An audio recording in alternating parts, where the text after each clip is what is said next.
Welcome to week 2, Shifting Our Emotions.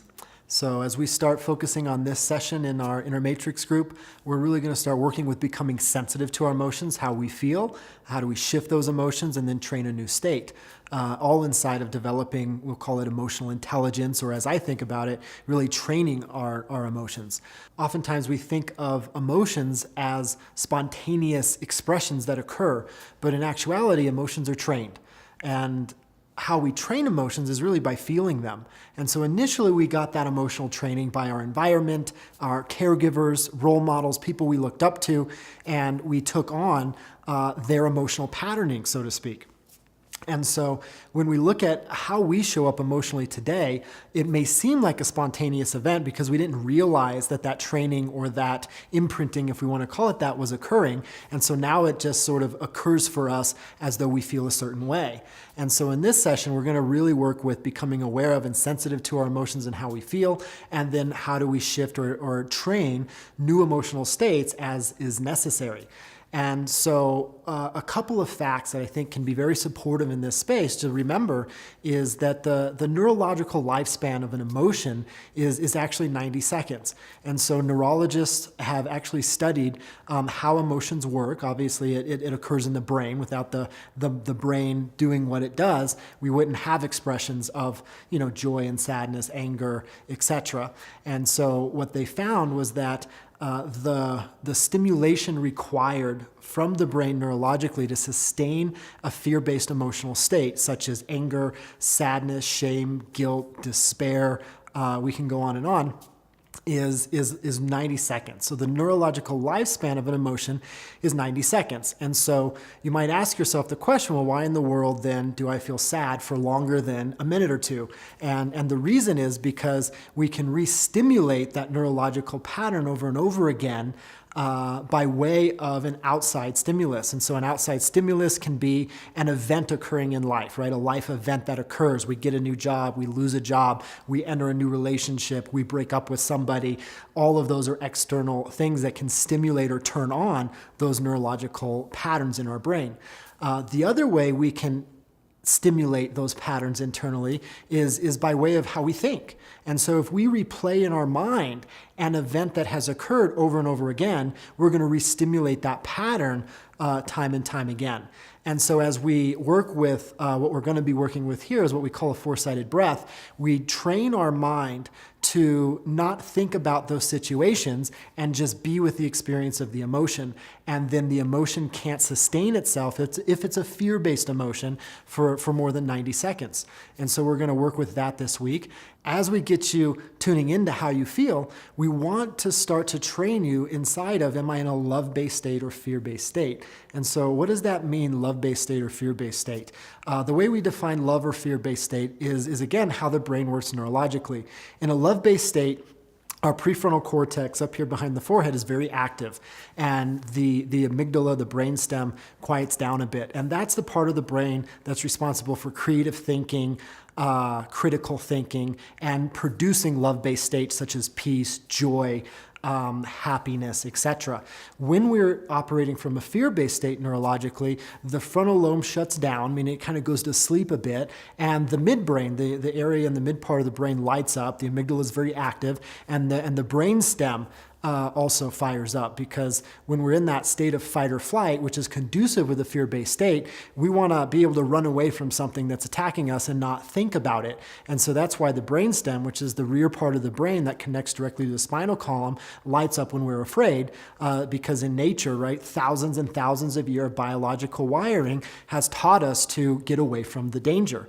And so for many of us, those patterns have gotten miswired now. Right? And so we're stimulated and we engage inside of a fear-based response to life events when our life is not actually threatened. Also what happens when we're in that fear-based state neurologically is we actually lose access to creative thinking and critical thinking.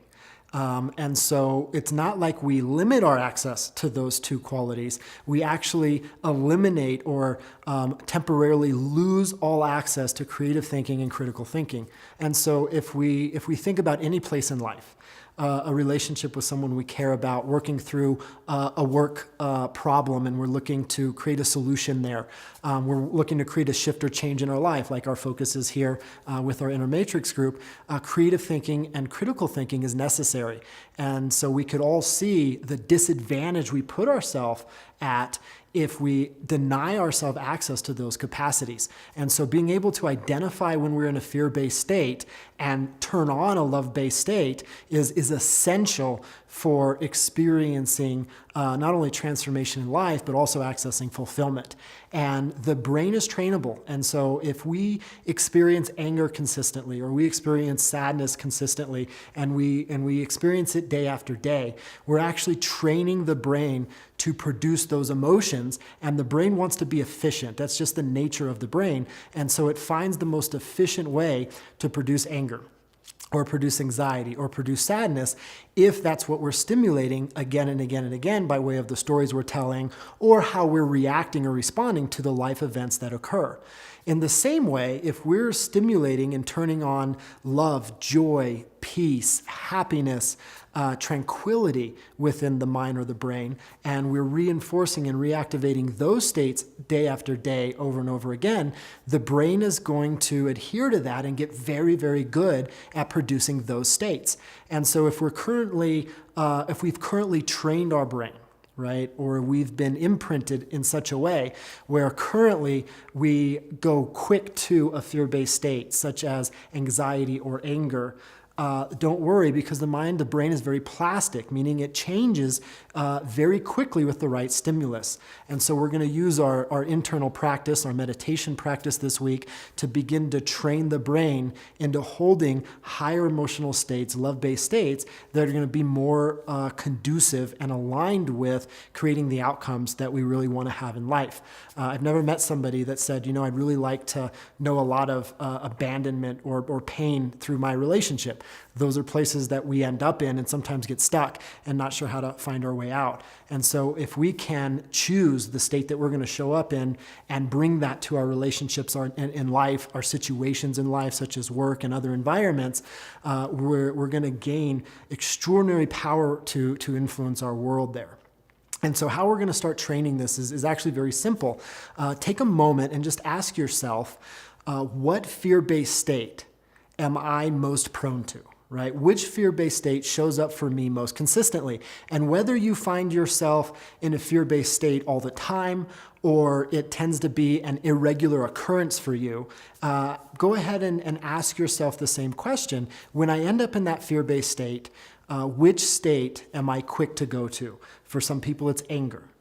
For others, it's shame. For others, it's guilt. For others, it's anxiety. For others, it's just raw fear. Maybe it's feelings or sense of disappointment or loneliness. Those are all fear-based states. Again, remember, based on how the brain works and creating that contracting sensation for us. And so name the state for yourself that you're quick to, and then go ahead and think about the situations that turn that on for you. And so let's say you named sadness. Where is the life situation where sadness shows up most prevalent for you? Or what story do you find yourself telling in the mind again and again and again that turns that sadness on? Maybe you're remembering a breakup with an ex.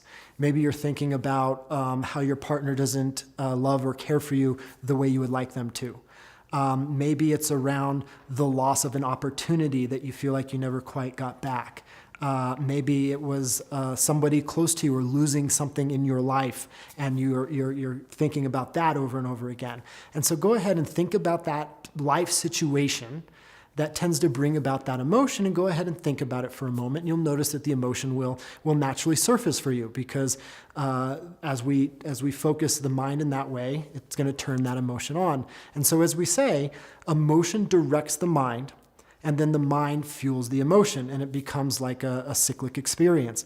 And so if I'm sad, as an example, my mind is going to think in a very particular range in alignment with sadness, meaning I'm not going to be feeling sad and have my mind or my thoughts, my beliefs occur to me as it's such a wonderful life. I'm not going to go, it's such a wonderful life inside of my thinking mind and feel sad at the same time. When I'm feeling sad, I'm going to be thinking things more along the lines of, it's so unfortunate that I've lost these things. I miss so-and-so so much. I just realized that I'm never going to have the opportunities that other people have. And the thinking is going to be in coherence with that sadness, meaning they're going to align, they're going to match up. And so the emotion tells the mind where to go. Like if you're driving a car, the emotions are steering the wheel. And then the mind in turn fuels the emotion. And so if we point the mind in the direction of sadness, then the mind is going to reinforce those thoughts that make the sadness stronger. If we're joyful, as an example, and then we direct the mind, joy directs the mind in turn is going to continue to create thoughts that are going to reinforce and expand joy for us. And so as we've worked in week 1 on focusing the mind, you're going to start to see now how those mental patterns have been playing out and actually fueling certain emotions. And so now as we move into shifting our emotions here in week 2, we're going to go ahead and start paying attention to now how do we feel, and then working with making a shift in those emotions. And so come back to that emotion you named earlier, the one you're most quick to as it pertains to that fear-based state, and just be aware of it. And like we did in week 1, where we focused on that space between thoughts, go ahead and give yourself permission to let go of the thoughts and be aware of how the sensation or the feeling of that emotion occurs inside your body. And just be mindful of how it feels directly. And then let go of the thoughts. Do your best not to think about those places any longer, but instead put your focus on what we call a four-sided breath, where you're going to simply take the tongue, place it on the roof palate of your mouth, and you're going to breathe in a four-sided manner, as we'll go into here in a moment. But for now, just focus on the emotion. In this moment, I feel sad, as an example. It's okay. And just be with it. Remember that 90-second rule. 90 seconds is the neurological lifespan of an emotion. And so in this moment, I feel sad. It's okay. And simply be with it. And pay attention to how the sensation or the experience feels within the body, feels inside you. Then after the emotion dissipates a little bit, sometimes it expands or gets more intense before it dissipates, then go ahead, touch the tongue to the roof palate of your mouth. Take a gentle inhale through your nose, 2, 3, 4 seconds. Slight pause, hold your breath. And now exhale, 2, 3, 4 seconds out your nose. Slight pause, hold your breath. Then once again, inhale through the nose, 2, 3, 4. Slight pause and hold. And then exhale, 2, 3, 4. Slight pause and hold. Go ahead and continue that breathing while breathing deep into your lower abdomen for maybe 5 or 6 rounds of that four-sided breath. Inhale is the first side, pause and hold is second, exhaling 3, pause and hold is 4. And go ahead and breathe, stay focused on that breath until you find yourself feeling a bit calm, or what we'll call centered. And then once you feel calm or you feel centered, then you're just going to take your focus and put it on a memory in life where you experienced a love-based state, such as joy, passion, enthusiasm. Maybe it's excitement for you, serenity, peace inside, love, tranquility, something like this. And see if you can remember or think, hey, which of those love-based states am I quickest to? And then remember that place in life where you have felt that way. And go ahead and remember it, let that emotion show up. Maybe it's peace for you. Maybe it's joy for you. And then do the same thing. Feel the joy, let go of the thoughts. Feel the joy, let go of the thoughts. And now in that moment that you're feeling joy, we're going to hardwire the brain a little bit. And so as you're feeling that joy as a result of remembering those places in life that have really ignited joy for you in the past, we're now going to have that emotion direct our mind, and we're going to have those thoughts fuel our emotion. And so now go back to that situation that you were focused on when it pertained to the fear-based state, and imagine as though you were joyful or loving or in a place of serenity, whatever that state was for you, and imagine how it would occur to you from that place of joy. And so at first it might feel a little funny or awkward, some resistance might come up to it, but do your best and just go, hey, if I was feeling joyful in this place in my life, how would I think about this person? How would I think about this situation? And literally train yourself in that moment to bring joy to that place in your life.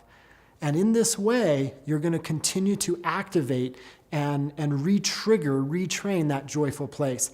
And the reason this will serve you is because if we take action in a consistent way in our day-to-day lives from that joyful place, or love-based state, we could say, you're going to have access to critical thinking, creative thinking, and you're going to bring your best self to each of those life situations, and you're going to bring your best capacity to these life situations.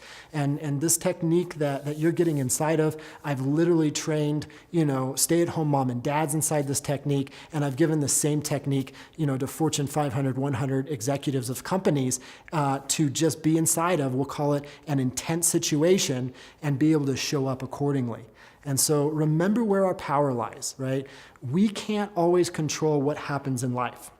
But as you're starting to become more and more attuned to your mind and your emotions, you're probably starting to see how you're creating and manifesting absolutely the inner experience as it pertains to your life. But then secondly, you might start to see how you are producing some of those outcomes. And so we can't always control what happens outside of ourselves or what happens in life, but we always have 100% control of how we're going to respond to and influence those places in our life if we choose to train it. And so as usual, you're going to continue with your 20-minute meditation every day.